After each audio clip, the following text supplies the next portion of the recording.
Yende papa nanga yende mama nanga na samo kilo ya basunga biso tosesika okenete basunga biso tozoka selekte dimo yango tozoka selekte papa nanga kufa nazikala na mama nanga leki nanga kufa na maladi mbongo bitele zaki tende leki nanga fievre mazimakasi leki nanga kufi papa nanga kufa na bitumba.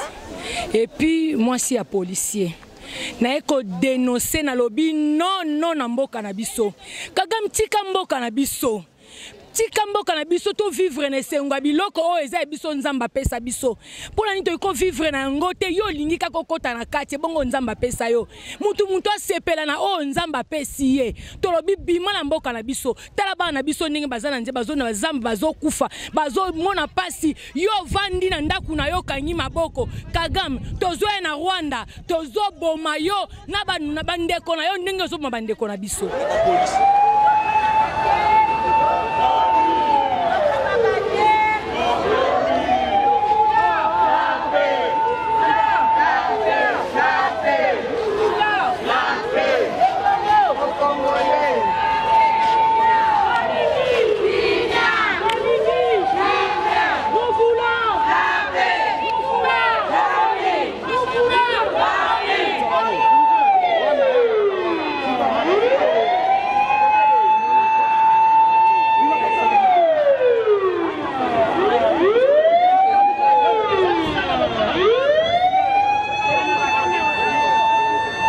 Bonjour à tous. Nous, les épouses des militaires et des forces armées de la République démocratique du Congo et de la police nationale, avons eu l'honneur d'organiser aujourd'hui une manifestation de soutien aux forces de défense. Cette marche a débuté au Palais de la Nation et s'est achevée devant l'esplanade du Palais du Peuple. La motivation principale derrière notre marche réside dans la détérioration décroissante de la situation sécuritaire, particulièrement dans l'est de notre pays, la République démocratique du Congo.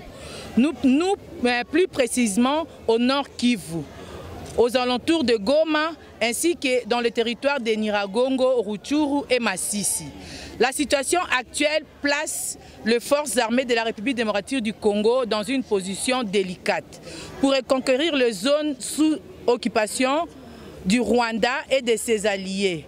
En outre, il est essentiel de souligner l'augmentation du nombre de veuves et des orphelins parmi les militaires et les policiers, ainsi que l'intensification des déplacements massifs de la population en raison de combats incessants. Sur différentes lignes de front, les attaques au tir de bombes sur les zones civiles entraînent également de nombreux significatifs de pertes humaines et de blessés parmi nos combattants. Face à ces constats alarmants, nous sollicitons respectivement ce qui suit: l'implication des acteurs politiques, tant de l'opposition, de l'Union sacrée, réunis en congrès des chambres des deux composants du Parlement et de la République démocratique du Congo, pour une solution urgente, et finir avec cette guerre que nous impose illégalement par le Rwanda et ses alliés. La nation est en péril, l'ère est grave. Nous appelons à l'unité de tous les Congolais et tout Congolais, de tous les Congolaises et de tout Congolais. À votre Excellence, Monsieur le Président de la République démocratique du Congo, Fatou Béton, nous sollicitons personnellement de veiller à ce que des moyens logistiques adéquats soient disponibles sur les lignes de front et que les militaires déployés y bénéficient de conditions et de traitements dignes. Nous vous remercions infiniment et l'attention que vous portez à notre appel urgent. Et nous restons confiantes à votre leadership pour protéger la sécurité et la stabilité de notre chère République démocratique du Congo. Que vive la République démocratique du Congo! Le Congo reste un et indivisible. Nous les épouses des policiers de la FARDC, nous sommes fatigués de la guerre. Nos maris meurent, nous restons de veuves. Nos enfants deviennent des orphelins. Nous disons non, non, non à la guerre. Je suis Goma. Je suis Sake. Je suis Rutshuru. lokola bandeko na biso bapapa na biso biso nde tozopelinga bamama bazotikala baveve bana bazotikala baorphelin colère. Ça, ce n'est que le début. Et ça, parmi les mécanismes qui passent à Basoda, passent à policiers, battre en place pour Lakisa. Le peuple rwandais, le président à Rwanda, qu'on en a marre. Tolembi bitumba na kati ya mboka na biso. Tosengi na bango ko libérer territoire ya Est sans délai ni condition. Tosengi na bango ba libérer ango sans délai ni condition. Soki ekosenga ke biso basi ya basoda to banda ko ezali kaka ebandeli. Tokosala ba sitting, tokolala ba libanda likolo ya mibali na biso oyo bazokufa sur le ligne de front. Bozomona bamama lelo baza ya kotelema. Bamama batungisami na makambo oyo Congo Est.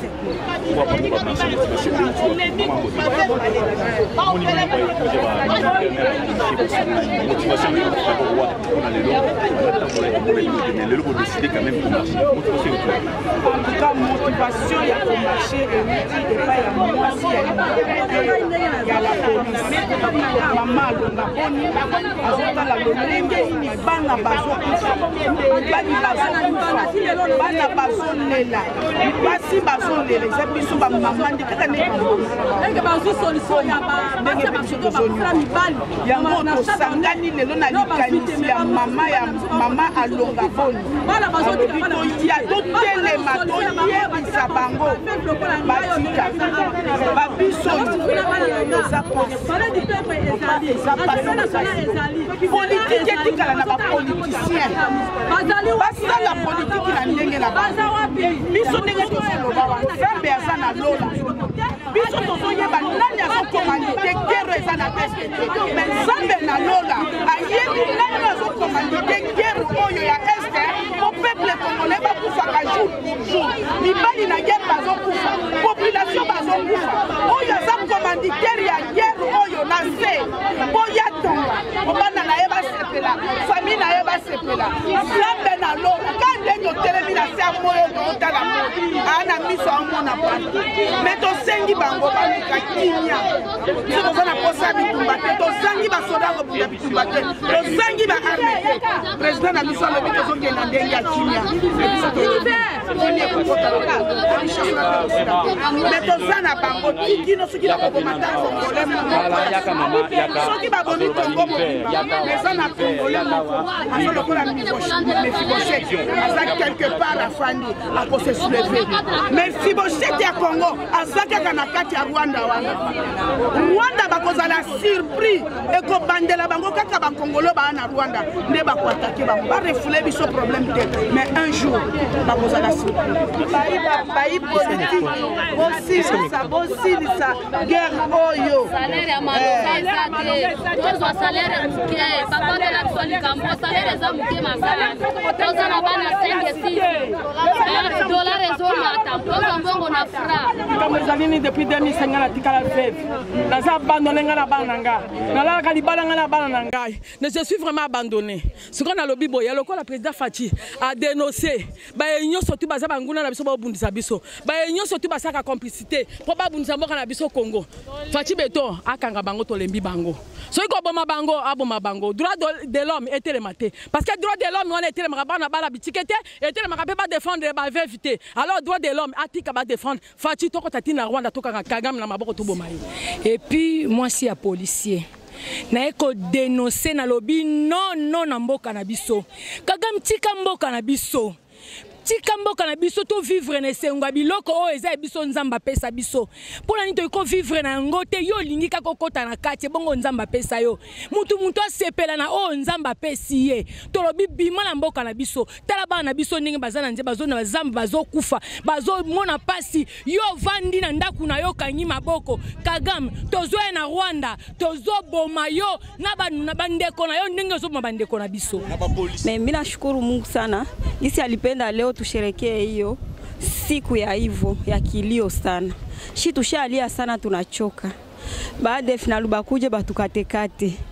Ba M23 bobiko watu moya na ba ADF nalu banatumaliza sana, hatuwe tuseme nini? Uko na mimba kutumbu, mtoto banamtosha mutumbu, banamkatakata sawa nyama. Banduku mutusikilie huruma Kagame. Ni nini na mungini yetu? Subakilie uko kwako, hautosheke na byako benye uko navyo.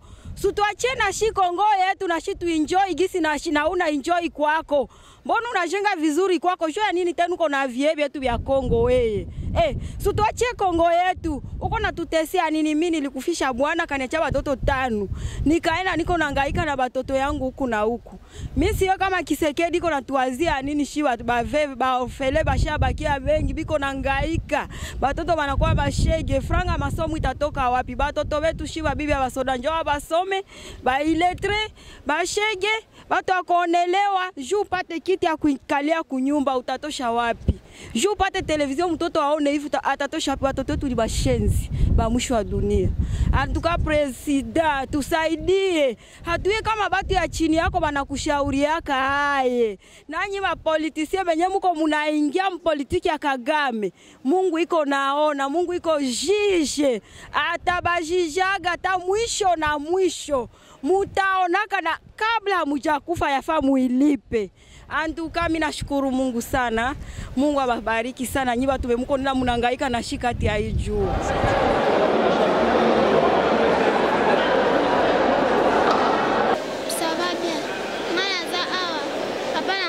Bitumba mama nanga zo bela na tanga kate mama nanga zo msala te soka sokol bilamba te mtakole sabisa te yende papa nanga yende mama nanga na samo kilo ya basunga bisa to sesika okende te basunga bisa to soka selekte dimo yanga to soka selekte papa nanga kufa nazikala na mama nanga leki nanga kufa na malati Mama bitale za kitende legi nanga fièvre mazima kasi legi nanga kufi papa nanga kufa na bitumba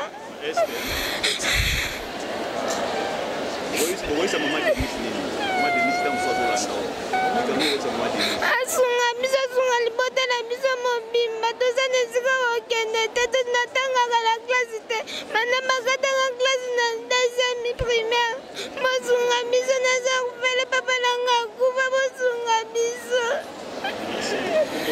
kama nanga chibo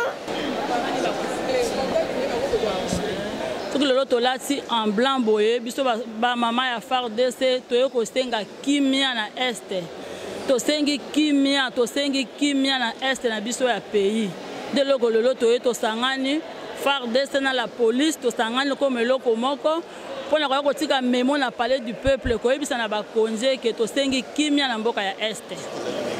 Ngai nazali veuve ya fait général Yaoundé oyo président yaka na matanga na nga na 51 apesaka nga pe promesse abaka ba memange pa na ye mobali na nga akufela mboka. Il fait un commandant bataillon vaillant alaki contre ba Rwandais ngaki te ko trahir mboka na ye ba Rwandais ba bomba mobali na nga bakata ye en morceaux. Alors jusqu'au moment où je vous parle, je n'ai jamais été reçu par le président de la République. Donc batu bataka nga kaka bakal na bakal. Nous avons na kankokolo na condition moko médiocre na zola lesika o mai ezokotela nga na ndako na bana ti lelo promesse wana président yambanga te nde nazopesa mbela na nga nazosenga na papa mokonzi ya mboka papa talanga mwana na yo naza komona pasi depuis papa kufi depuis opesanga promesse depuis yaka na matanga ti lelo oyo oyambanga ete papa nayebi te kalo wana ezouta wapi babarrière wana ezouta wapi. Mesdames et messieurs, nous continuons à avoir quelques interventions concernant cette marche liée à la paix de l'Est, puisque les gens sont venus réclamer la paix à l'Est de la République démocratique du Congo. Voilà pourquoi les épouses des militaires, Bassia militaires, Bassia policiers s'organiser pour avoir déposé mes mots en direct de l'Assemblée nationale pour dire non au massacre qui se passe dans l'Est de la République démocratique du Congo. C'est pour dire également non au génocide dans notre pays. Le Rwanda continue à agresser notre pays. Le gouvernement fournit quelques efforts pour maintenir la paix. Malgré ces efforts, l'Est reste toujours dans une situation très précaire. Voilà pourquoi vous avez vu certaines femmes sont venues. Nous sommes en direct de l'Assemblée nationale. C'est pour dire non à l'agression rwandaise contre la République démocratique du Congo. Dans ces cas, nous allons prendre Patrick Mwamba, journaliste parlementaire, avec qui nous allons essayer de dire, de décrypter un tout petit peu cette actualité ou cette marche. Mbote mingi, confrère journaliste. Salut, maman, bamoni trop c'est trop, les bango baye, c'est mobilisé, trop c'est trop, to marché pour dire non à l'agression rwandaise contre la République démocratique du Congo, pour dire non au génocide congolais. Ça s'appelle la prise de conscience. Donc la prise de conscience dit tout. Sobomoni maman va vandi boye na parlement. Balati nord balali na ciment. C'est une détermination. Donc encourager Makas, c'est pour dénoncer les complots de la communauté internationale dans cette affaire. Paul Kagame est soutenu par la communauté internationale. C'est-à-dire, Paul Kagame a dit Mboa, Yaba Mindele. Baotindaye, Akakanyi Nyama, Akanyi Zoko, Akanyi Mboloko, Amemeni Bango. Donc, détermination à Bassa Basoda, et la Kisike, Congola Telemi. Congola comprendre ce que guerre à Est, et Zaka Basoda Bango mon côté, et Za Bissognon se photo Sangana. Le corps de la militaire n'a pas policier à Saliboy. Le but de il y a des enseignants, il y a des bongo. Il y a des soudeurs, il y a des peintres. Voyez-vous, il y a des députés. Intervient à part Kagame, les politiciens sont derrière le massacre, au bazo Tonga, bazo Voama, Nasima, Yambongo, Makila. Nzambe a jugé bango balu bango baza maman babetima puta babelel na se ya moyo babi Nzambe a jugé ba politiciens congolais sur bazali derrière bazali na complicité na matali agression rwandaise contre le Congo. Mais oyebi que sort sali analyse yo mon ko romona que guerre à est et ça na ba trahison na kati. Comment expliquer que ba militaire na biso baza bien formé ba pesi bango logistique. C'est là je salue le président de la République Félix Tshisekedi qui a tout donné a pesi ba moyen nyonso pour que la guerre cesse dans l'est. Mais au moment où on va avancer, on va récupérer Mboka Boye. Au lobby non, M23 Baluka Kiboye. Au lobby M23 Sala Kiboye. C'est-à-dire, Bila Kelima B, il y a ba maman ou ba pesi pona ba tout bazar au travail. Que ce soit ba politicien, que ce soit ba soda ou ba policier ou ba service nyonso, ou bazar impliqué dans ma cambouana. Je pense que même la nature ils ont condamné Bango. Parce que ici, tous les gens qui ont mabelé. Si on a mabelé, on a vendre wapi. C'est ça le problème. Si on a mabelé, on a trahi yango. C'est-à-dire mais ba koko ba kufa yikala. Bazota là. Babi ah. Mais si nanga boya sepeli. Ndenge azo kuma baona est ba mama ba eko réclamer boye nesi corona nanga boya a sepeli. Nanga déjà za kaibembe so éviter. Comment ça? Mto kufa. Non non, mutu oyo azako trahi mboka na ye. Alobi nga nazo sangana na banguna pona ko bonisa mboka nanga. Azamona libabet. Il est d'abord. Aza ebembe ataza utambola. Ozo sangana na ba rebelle. Pona ko bundisa mboka na yo. Olobi oza ko revendiquer et pourtant toza na ba institution. Toza na processus électoral. Oh yemo kutu akambaki. Soka zaki na poste za la président. A seli parti politique na ye na 2023 na 2028 a postulé comme candidat, ba voter mais prendre les armes, ça signifie que azali poison pour la République. Alors, au président de la République, au Koloba Naini, parce qu'il y a Zolanda, Azomona Maman Boué, na Maman Denise Niakero, Amona Baninga Naïba Maman Vandi Boué. Un mot pour notre clôturer. Pour le président de la République, Félix Tshisekedi, Naebi est bien. Tobandaki, pour soutenir IDPS Bandakala. Bisoba journaliste Toyebi. Yo me se rappeler. Token de limité, na ba point de presse, na ma camion so. Pour le président Félix Naebi est bien. Azali Mouto Azonga Asimate. Félix Azonga Asimate. Félix soit Azako attaquer Eloko. Il faut que Nango na suka. Mais à ça la Kango, na makele l'été. Na sengi na président Azana na même allure. Pour Ali Raliboso, on a félicité à lobby qui est plus question de négocier avec le M23. C'est déjà beaucoup. Parce que M23 on a pas bien on a qui soit Warugaruga. C'est-à-dire ce sont des rebelles étrangers. Baye, Bakoti, Basali rébellion, beaucoup de négociations, beaucoup de gens armés, beaucoup de gens infiltrés, beaucoup de gens espions. Alors, Basali Bongo na basir na ba négociation nyonso to sala na ba rebelle bongo auto négocier ba continue armée bazana objectif ezaka moko kozwa ba information ko pesa cette fois-ci Félix a dit niet question à négocier na bango ezate et puis atika na li Rwanda yango to senga na Félix Tshisekedi to yebiye ki azam tozonga basimate mais apesa nde ba moyen belé na ba soda et puis basi ya ba soda nde bazaboyi nde bavandi bo nde balali boye toti kutu koyamba mwana moko place wana oyo baboti bakufa papa akufa na bitumba mama na yazali kobela ndeko na leki na asiko kufa pona ba fièvre kozanga ba comprimé ce sont des choses oyo sala pasi chef de l'état azala ba service oyo ya bosolo oyo ko banda kolandisa makamwa mike kopesa mbongo na mboka mutu te bokiaka na famille wana bopesi. Merci beaucoup Ndeko Patrick. C'est une action louable. Les pays est en guerre, on doit être mobilisés tous ensemble pour que le monde entier puisse connaître que le pays est agressé et ça doit s'arrêter. Donc je suis de cœur avec les mamans afin que cette injustice soit connue de tous. Donc, merci. Nous avons vu par exemple la guerre en Ukraine, il y a la communauté internationale qui s'est impliquée. Pourquoi pas la RDC? Bon, c'est un problème de mobilisation. Là maintenant, c'est mobilisé. Tout le monde sait au moins que nous sommes agressés par le Rwanda et l'Ouganda. Moi, je pense que ça doit porter des fruits.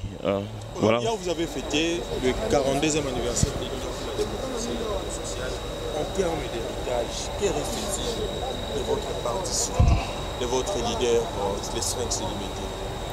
Non, on a conservé nos idéologies. Nous sommes un parti des masses.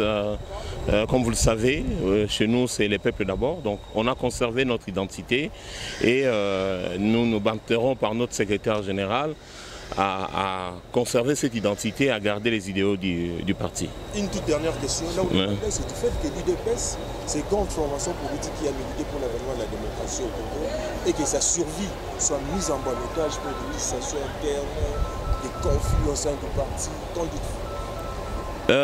Étant humain, il y a toujours des problèmes, mais moi je crois qu'au jour d'aujourd'hui, c'est plus l'extérieur qui peut parler de conflits, mais en interne, les partis se portent bien.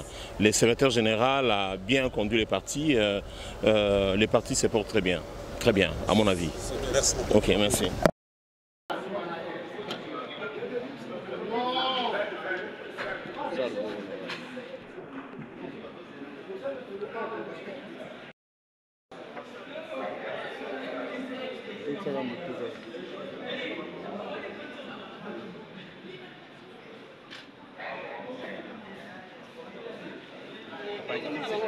Qui c'est l'exception?